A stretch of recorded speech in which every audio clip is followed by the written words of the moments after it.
The conservative group Moms for Liberty fires everybody and stops CRT as they win the school boards across the nation.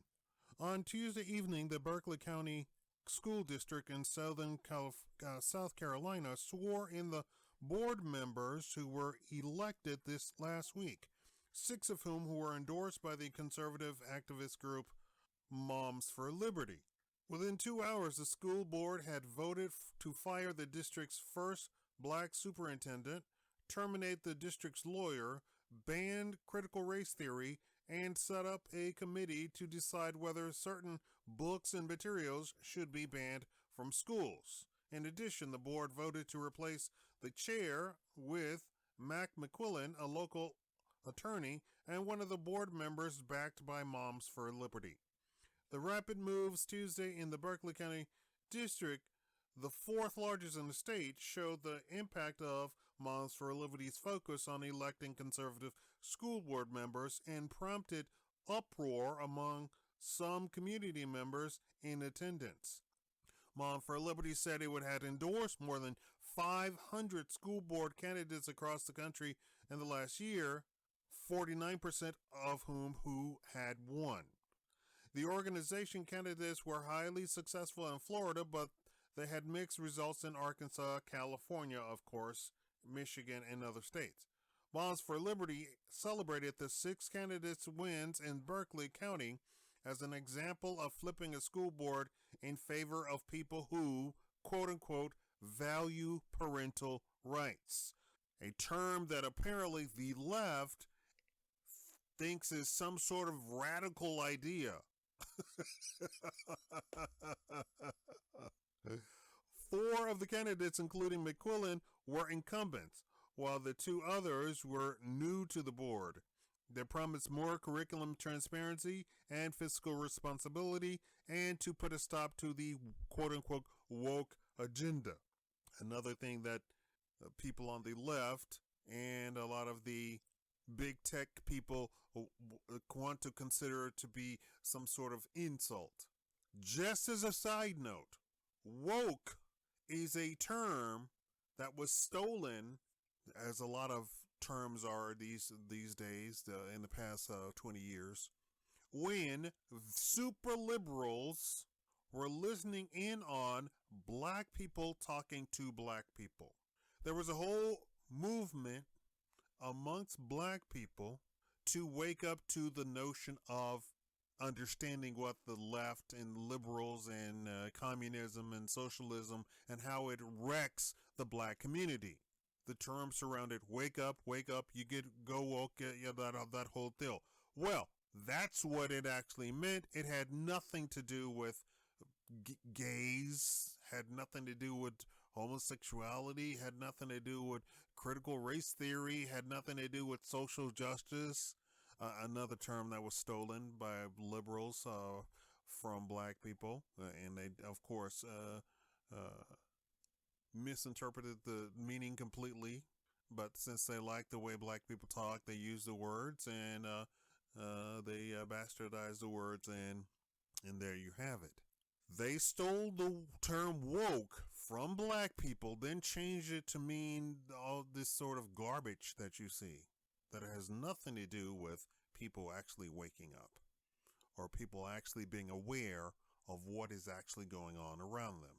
And now that they used it because they thought it sounded cool, now they are angry that the conservative people or the normal people, from now on, it's not even conservative. It's normal people. And they don't even want you to say normal because they consider that to be an insult to say normal. Normal is 51% of the population. That's normal. Or even, it doesn't even have to be 51% if the other percentages of views on a specific thing are all discombobulated also. So like 40%, if you have a whole bunch of other groups that are only 15%, 15%, something like that, right? 10%, right. So the majority of people feel this way. So the normal people view on a man woman in heterosexuality. Normal. That is normal. And it's not even 51%. It's more like 99%. At the very outset, it's 90%, but it's more like 99%. Even the people who are in their group do not view the same thing. Why? Why do I say that? Because they make TikToks saying, I'm a lesbian. I never wanted this woke agenda. Especially the people who are, 50, 60 years old and older, and who are not into children and stuff like that. They say stuff like, had I known it would turn into this, I would have never have agreed to even be a part of any of that. But lo and behold, Shakaama's always right. Shakaama has already told you, you're being used. You're being used. You're being used. Women, you're being used. Gays, you're being used. Let's continue on. Moms for Liberty celebrated the board's first votes on Facebook, posting Wednesday, quote, 6 new board members clean house first night on the job, which is to be expected, right? That's what they're there for. Why pull punches? Why do anything other than why suffer the pay people continuously that you don't even want working there? Early in the meeting, according to a video posted by the district, the board moved into executive session. Shortly after it returned, Kathy Littleton and the Moms for Liberty-backed members moved to terminate Tiffany Richardson, the district's in-house counsel, and retain Brandon Daskin, a lawyer who was deputy chief legal counsel for former South Carolina Governor Mark Sanford. Moments later, McQuillan moved to terminate Deion Jackson, who was appointed a superintendent last year, and replace him with Anthony Dixon, who had worked in the district as an administrator. Dixon will be the district's second black superintendent after Jackson, the first black superintendent. Audience members gasped at the firing of Jackson and Richardson and shouted in disagreement. Quote, all right, listen up, McQuillan chastised the audience. We're going to be respectful in this meeting.